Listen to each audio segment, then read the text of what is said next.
கொஞ்சம் வெளிய வாமா, அழக பாக்கட்டும். கொஞ்சம் இருங்க மாமா. கொஞ்ச நேரம் சும்மா அருமையா.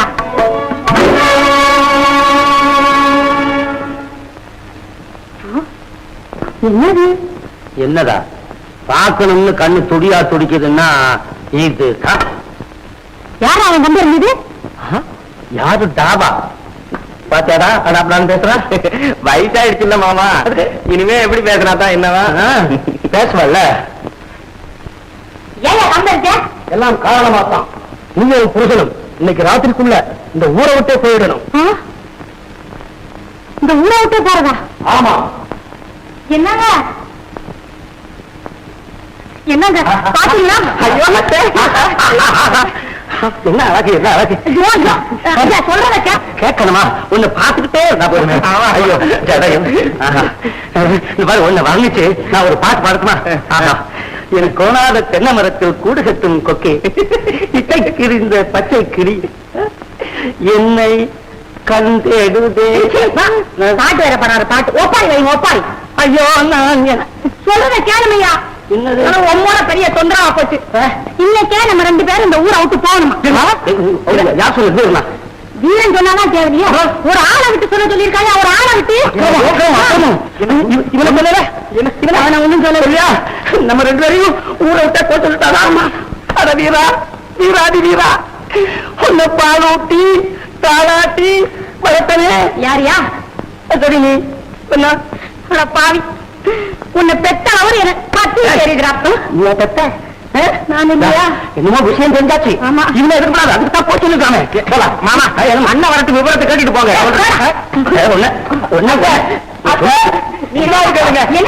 வேண்டாம் போகாதீங்க ஐயன்.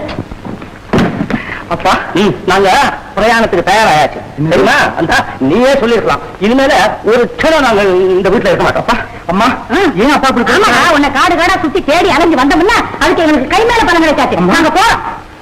அப்பா எப்பா இந்த இந்த தளபதி உத்தியோகத்துல வளர்ந்த வரல இந்த சரீரம் பாடுபட்டு உழைச்சு வளர்த்தேன் நானு. என்னால பொழைச்சுக்க முடியும். இந்த பாரு இன்னும் சொல்ல செய்து பொழைச்சேன் வச்சிருக்கேன் பாரு. அப்பா என்ன என்ன இப்படி சொல்ல? ஏன் ஏன் ஏன் வெக்கமா இருக்கா? அதுல வளர்ந்ததாண்டா அவ சரீரம். என்ன சொல்றீங்க? 2 பேரும் இப்படி சொன்னா ஒண்ணுமே புரியலையே. நாங்க இன்னைக்கு ராத்திரிக்குள்ள இந்த ஊரை விட்டு போயிடணும் இல்ல? நீயா சொல்லாம ஆளை வச்சு சொல்றேன். ஆளை வச்சா வெளியே அப்படி சொன்னா என்ன சார்? நீதான் அப்பா அம்மா வெளியே போச்சுனியா? அவ சொல்ல மாட்டாடா, அவ தங்க ராஜாத்தியாச்சே. நீதான் எங்க கிட்ட சொல்றதுக்கு பயந்துகிட்டு ஒரு தடி பையன் அந்த ஜன்னல் மேல ஏற்றி விட்டு சொல்ல சொல்லியிருக்க. அவன் எங்களை ஊரை விட்டு மட்டுமா போச்சுன்னா இந்த பத்தியா இந்த கம்ப வேற என் மேல இருந்து இந்த குளிட பார்த்தாவன். எங்களை தொலைத்து கட்ட வந்திருக்கும் புதிய தளபதியாரை அழகர் மலை சங்கிலி கருப்பனிடமிருந்து வரும் ஓலை இது. உமது வீட்டிற்குள்ளே வீசி இந்த அம்பை உமது மேலே வீசி இருக்க முடியும். ஆனால் முதல் முறையாக உண்மை எச்சரிக்கை இப்படி செய்யப்பட்டது. எங்கள் விஷயத்தில் நீ தலையிட்டால் உமது உயிருக்கே ஆபத்து ஏற்படும் என்பதை தெரிவித்துக் கொள்கிறோம். பொம்மி, நாட்டின் நலனுக்காக பாடுபடுகிறவர்களுக்கு ஆபத்தை விளைவிக்க இப்படி ஒரு கூட்டம் எப்போதுமே இருந்துதான் வந்திருக்கிறது. இந்த கோடைகளுக்கு பயப்படுகிறவன் நான் அல்ல. அத்தான், உங்கள் துணிச்சல் எனக்கு பயத்தை உண்டாக்குகிறது. பொம்மி, வீரர்கள் பிறக்கும் பொழுதே அச்சம் செத்து விடுகிறது. ஒன்னே போக சொல்லிட்டானா? எப்பா கொஞ்சம் ஜாக்கிரதையா இருந்ததப்பா. அது சரி, நீங்கள் யாரும் இந்த கருத விஷயத்தை வெளியே சொல்லக்கூடாது. மூச்சு மாட்டுவோமா? வா பொம்மி.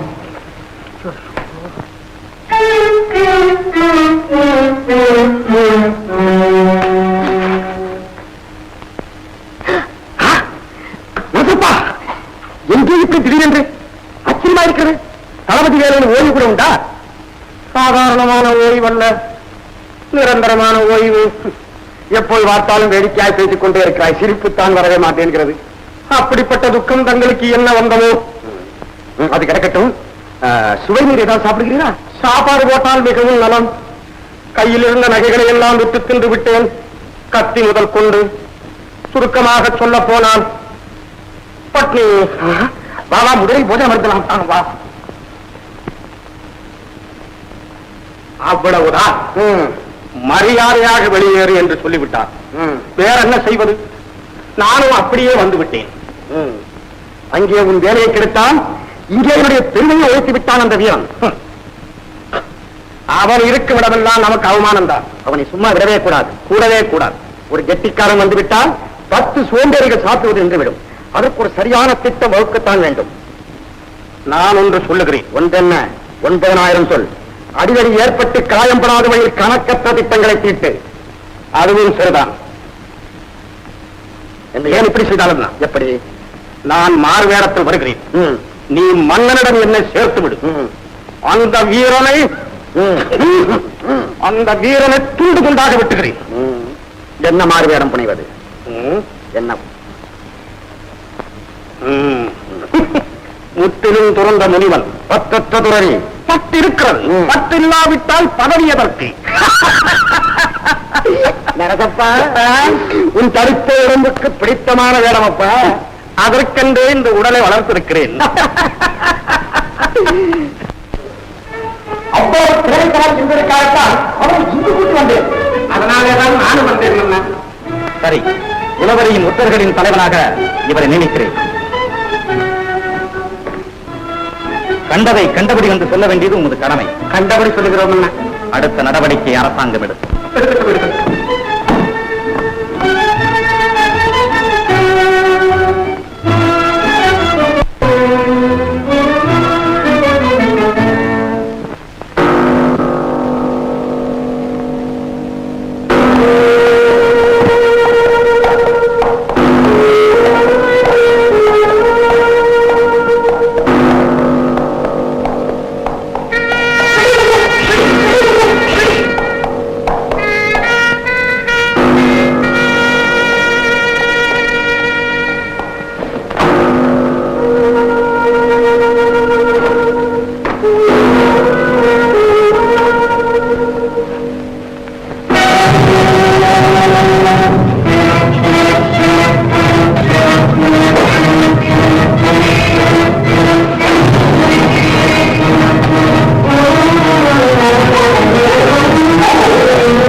காத்த வீரரே, உள்ளம் கனிந்த நன்றி.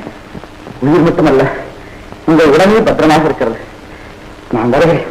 இந்த நேரத்தில் எங்கே போகிறீர்கள்? வழியில் கள்ளர்கள் பிடிவார்கள். உங்களை கண்டால் விடமாட்டார்கள். கள்ளர்களை பிடிக்க வேண்டிய நான் அவர்களுக்கு பயந்தால் எப்படி என் கனவை நிறைவேற்ற முடியும்? உங்கள் உதவிக்கு பிரதி உபகாரமாக நான் கைமாறுக்கிறதா உதவிக்கு பிரதிபகாரம் தேவையில்லையம்மா. புனிதமான உதவி. நான் வருகிறேன். நான் வரட்டுமா? நீங்கள் எந்த வேலைக்கும் அது தெரியும்.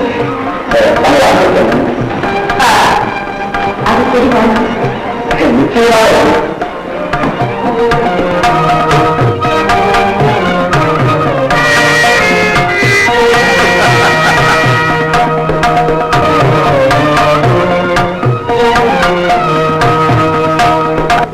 முயற்சியின் ஆரம்பமே வெற்றி. யாருக்கு? வீரனுக்கா? ஆம், வீரனுக்கும் வெற்றி, அதோடு நமக்கும் வெற்றி. அது எப்படி எப்படி என்று கேட்கிறாயா? வீரன் வெள்ளையம்மாளை காதலிக்கிறார், மன்னரும் காதலிக்கிறார். அதாவது ஒரு பொருளுக்கு 2 பேர் போட்டி. இந்த நாடகத்தின் முடிவில்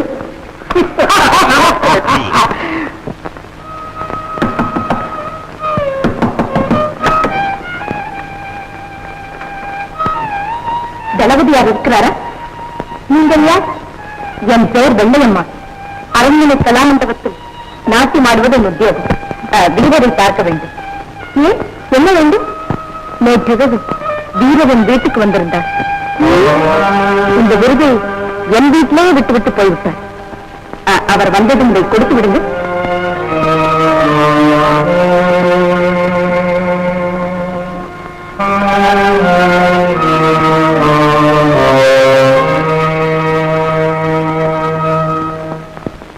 தங்கள் சந்தேகம் எனக்கு புரிகிறது. ஊரடங்கு சட்டம் போட்டால் யார் அடங்குவார்கள் என்று ஐயப்படுகிறீர்கள். மன்னா, அன்பு பெற்றதற்கு பின் யாரும் வெளியே நடமாடக்கூடாது, அப்படி மீறி நடந்தால் கடுமையாக தண்டிக்கப்படுவார்கள் என்று பறையறிவித்தால் நல்லவர்கள் வெளியே நடமாடவே மாட்டார்கள். கிழவர்கள் மட்டும்தான் துணிந்து வெளியே வருவார்கள். அப்போது அவர்களை பிடிக்கவும் கடுமையாக தண்டிக்கவும் நமக்கு நல்ல வசதி ஏற்படும். சரி, ஊரடங்கு சட்டம் போட அனுமதி தருகிறேன் உனக்கு. இப்போதே பறையறிவிக்க ஏற்பாடு செய். வழக்கம் போல் இந்த சட்டத்திற்கும் பாதுகாவலன் நீதான். ஆளும் அண்ணா.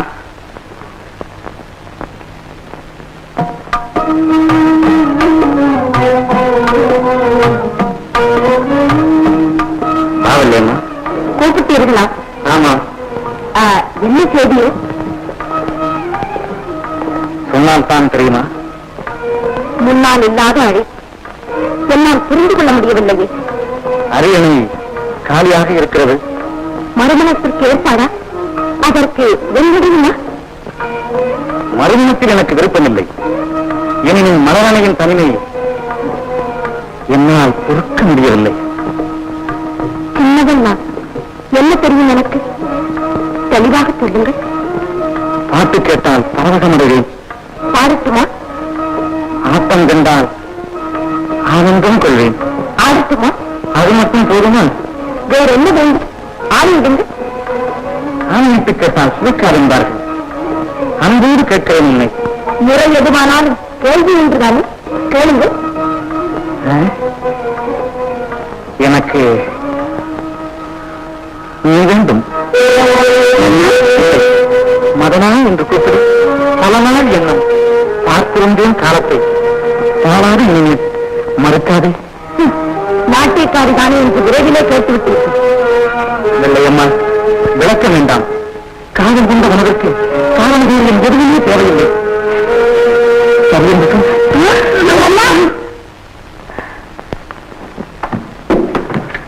எல்லாம் தெரிந்துவிட்டதுன்னா நாங்கள் கண்ணார பார்த்தோம்னா வெள்ளையம்மாளுக்கு காதல் ஏற்பட்டு விட்டது. வாசனை கொண்டு வீரன் விட்டுவிட்டு நீங்கள் அடிக்கடி வாருங்கள், நீங்கள் அடிக்கடி வாருங்கள் அப்படி என்று சொல்லுகிறார். நீங்கள் என்ன சொல்கிறீர்கள்? வெள்ளையம்மாளும் வீரனும் காதலிக்கிறார்கள். காதலிக்கிறார்கள்? ஓ, அப்படியா? ஆமா மகாராஜா. அதை பற்றிதான் வெள்ளையம்மாளிடம் பேசிக் கொண்டிருந்தீர்களோ? இல்லை, கள்ளர்களை அடக்குவதற்காக ஊரடங்கு சட்டம் போட்டிருக்கேன். அதை பற்றி பேசிக் கொண்டிருந்தோம்.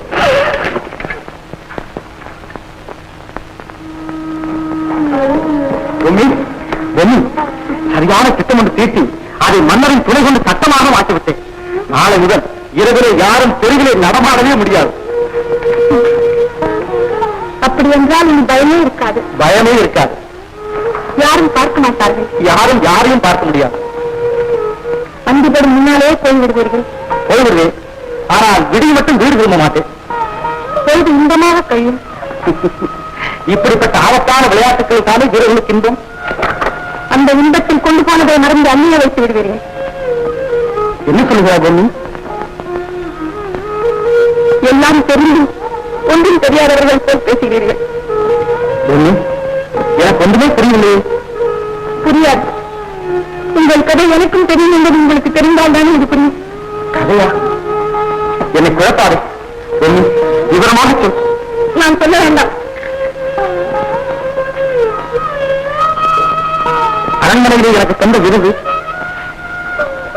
ஆம், உங்களுக்கு வேண்டியவர்கள் கொண்டு வந்தார்கள். வேதனைப்படுவதை தவிர வேறு வழி இல்லாத என்னிடம் கொடுத்தார்கள். போங்கள், அவர்கள் கையாலே அதை அணிவிக்கச் செய்யுங்கள். கொண்டவளுக்கு இல்லாத உரிமை வந்தவளுக்கு இருப்பதுதான் ஆண்டாண்டு காலமாக உலகத்தில் நடந்து வரும் அதிசயம். அது என் வாழ்விலும் நடக்கட்டும். பொன்னி, நீ நினைப்பது போல் தவறு எதுவும் நடக்கவில்லை. பெண்களின் பிறவிச்சத்தான சந்தேகம் உன்னையும் இப்படியெல்லாம் என்ன செய்கிறது? மறுக்க வேண்டாம். இது உங்களுக்கே தெரிவிக்கப்பட்ட அதையும் மீறி நான் எதையும் சொல்வதற்கு. பொன்னி, என் இதயம் இந்த உலகத்தை விட விசாலமானதாக இருந்தாலும் அதை முழுவதும் தனக்கு சொந்தமாக்கிக் கொண்டவள் உன்னை தவிர வேறு யாருமே கிடையாது. என்னை நம்பு. இன்னும் உனக்கு என்ன நம்பிக்கை வரவில்லையா? அப்பா, பொன்னி,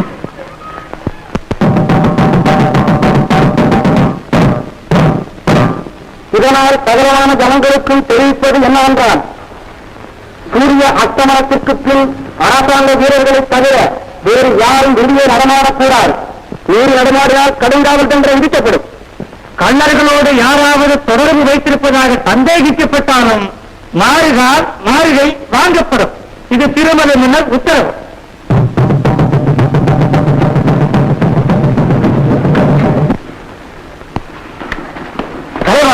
அரண்மனையிலிருந்து புதிய சட்டம் பிறந்திருக்கிறது. என்னது? ஊரடங்கு உத்தரவு போட்டிருக்கிறார்கள்.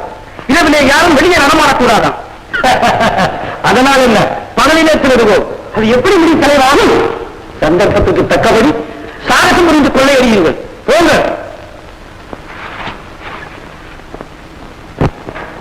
இரவு திருட்டை அடக்கினோம், பகல் திருட்டு வளர்ந்து விட்டது.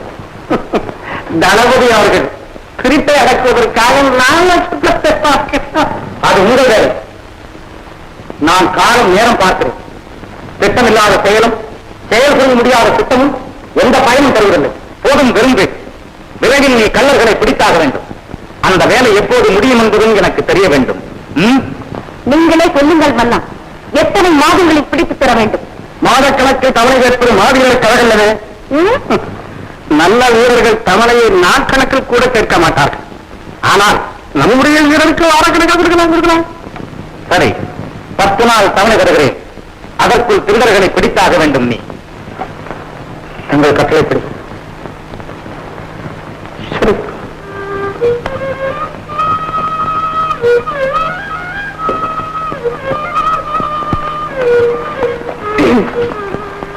தயவு செய்து இன்று என் வீட்டுக்கு வாருங்கள்.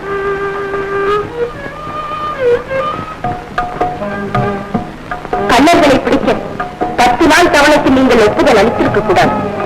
எப்படி முடியும் என்று கேட்டிருக்கலாம். அதனால் கோழை என்ற பெயர் வந்து விடாது. இல்லை, இன்னும் எனக்கு நம்பிக்கை இருக்கிறது. 10 நாள் தவணைக்குள் கள்ளர்களை பிடிக்க முடியும் என்று. ஆனால் மன்னர் என் வீரத்தை சந்தர்ப்பம் ஒன்று ஏற்பட்டு விட்டது என்பதுதான் என் கவலை. விவேகம் இழந்து விட்டார் திருமலை மன்னர். அமைதி இழந்திருக்கிறீர்கள் நீங்கள். அதே நிலைதான் எனக்கு. என்ன? 6 நாட்களுக்குள் ஆடி முடி என்று மயிலுக்கு கட்டளையிட்டார். அதற்குள் காடி முடிக்க வேண்டுமே என்று குயிலுக்கு கவலை வராதா?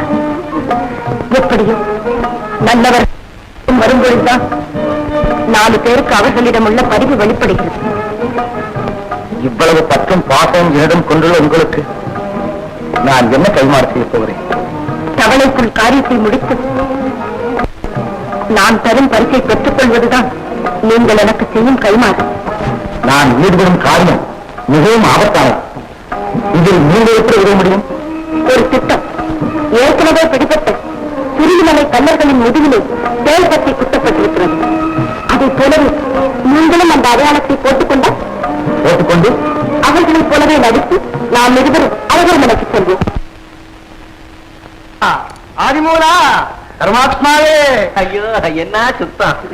சுவாமிகள் திருப்பரங்குன்றமோ? இல்லை இல்லை, பழனியா இருக்கும். பழனின்னா மொட்டை அடிச்சுட்டு வந்திருப்பாங்க. சும்மா சாமியை போய் சென்டல் பண்ணாத. என்னமா பாவம் பொழைக்கிறதுக்கு தாடிய கடியா வச்சுக்கிட்டு நீ கத்திக்க. அன்னபூரணி தர்மாத்மாவே, எம்மா புண்ணியவதி மகராசியா இருக்கணும். நெருழி காலம் வாழம், நெருழி வாழம்னு சொல்றேனே தவிர உன் வாழ்க்கை பாலைவனமாகி வருது தாயே. என்ன தாயே, வெள்ளையம்மா என்கிற பிசாசு உன் புருஷன் வீரனை பிடிச்சிருக்கு. அது இருக்கிற வரைக்கும் உன் வாழ்க்கையில சந்தோஷம் இல்லை தாயே. பிச்சை வாங்கிட்டு பேசாம போக மாட்டேன். தாயே, நீ ரொம்ப பொறுமைசாலின்னு தெரியுது. ஆனா புருஷன் மேல இருக்கிற பாசம் இதை கேட்டதும் கோபப்பட சொல்லுது. என்ன உள்ளது போயிட்டு பேசாம. எனக்கு ஏம்மா இந்த வம்பு? கண்ணகி பொறுமைதான் அவ கஷ்டத்துக்கு காரணம். அவன் வரந்தாள் அந்த கோடி நமஸ்காரம். ஆண்டவா ஆதிமூலா பாண்டவா.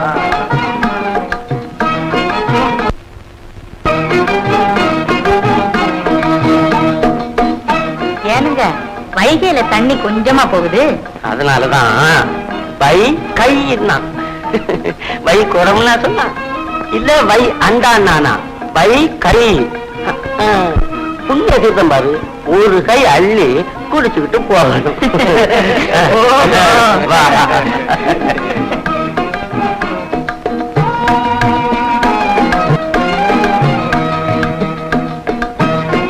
வாங்க வாங்க.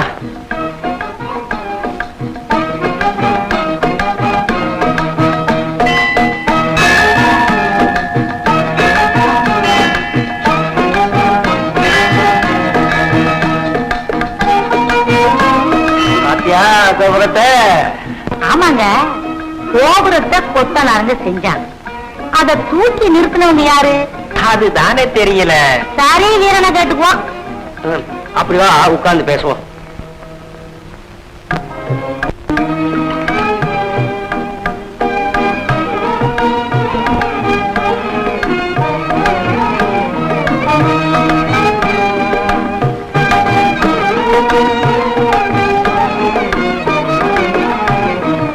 திடீரென்று மனதிற்கு ஒரு சந்தோஷம் தோன்றுகிறது.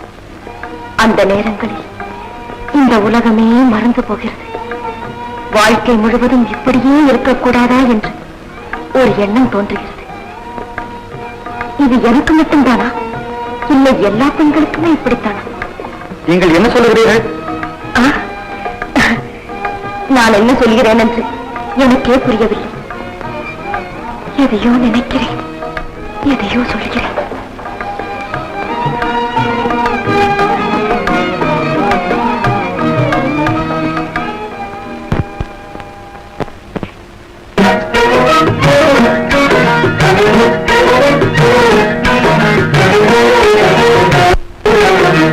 நாடகமெல்லாம் கண்டேன் உங்கள் பாடும் விழியிலே, நாடகமெல்லாம் கண்டேன் உங்கள் ஆடும் விழியிலே, ஆடும் விழியிலே கீதம் பாடும் மொழியிலே, ஆடும் விழியிலே கீதம் பாடும் மொழியிலே, நாடகமெல்லாம் கண்டேன் உங்கள் ஆடும் விழியிலே.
அழகை பார்த்திருக்கும் என்னாலும் திருநாளே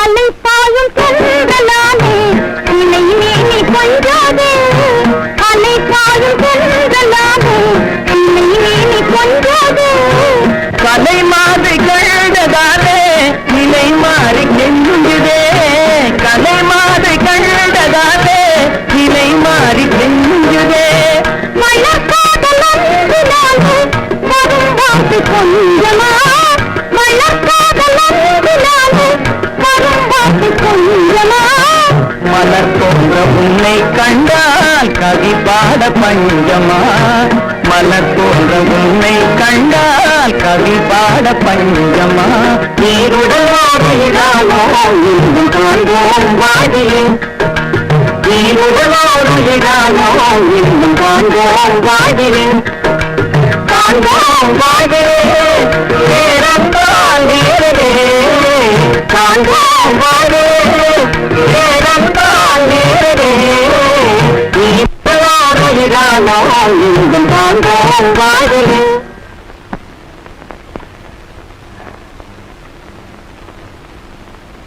அப்படியே அமைந்து விட்டது. எப்பொழுது காட்டுக்கு புறப்பட போகிறோம்?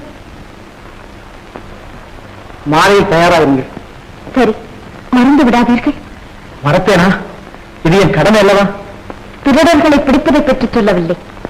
நாளை மறுநாள் பௌர்ணமி, அதை பற்றி சொன்னேன். அதுவும் என் இதயத்தில் பாதி இடம் விட்டு இரவு வீரனை எப்படி ஒடித்து விட வேண்டும்? சுள்ளிமலையில் பலரை கைது செய்து விட்டானாம். நம்மையும் பிடிக்க முயற்சி நடத்துகிறான். ஆமாம் தலைவா, விடக்கூடாது அவனை. இன்றோடு அவனுக்கு முடிவு காலம். தயாராக இருங்கள். யாரது?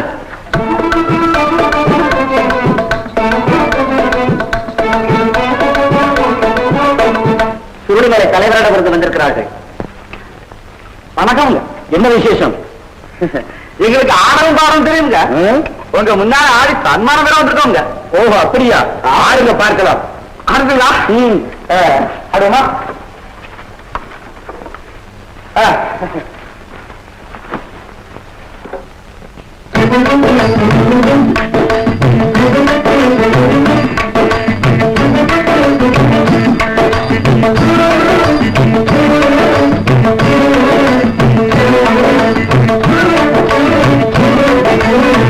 எட்டு பிழைக்கும் தொழிலே சரிதானா எண்ணி பாருங்க. எட்டி பிழைக்கும் தொழிலே சரிதானா எண்ணி பாருங்க. ஐயா எண்ணி பாருங்க. ஐயா எண்ணி பாருங்க.